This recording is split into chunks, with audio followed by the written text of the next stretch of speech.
नमस्ते, प्रणाम, हर हर महादेव। हम सिंगर सोनू संस्कारी आप सभी भाइयों बहनों को पावन पर रक्षाबंधन की बहुत बहुत हार्दिक बधाई देते हैं।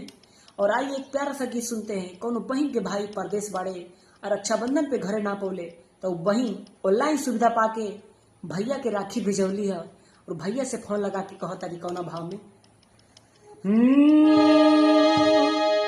कि रची रची मावा के मिठाई हम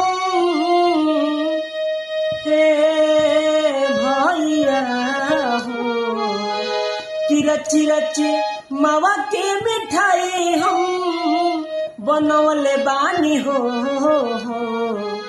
कि रची रची मावा के मिठाई हम बनवले बानी हो कि राखी बांध लिया भैया ऑनलाइन भेजवले बानी हो कि राखी बांध लिया भैया ऑनलाइन भेजवले बानी हो।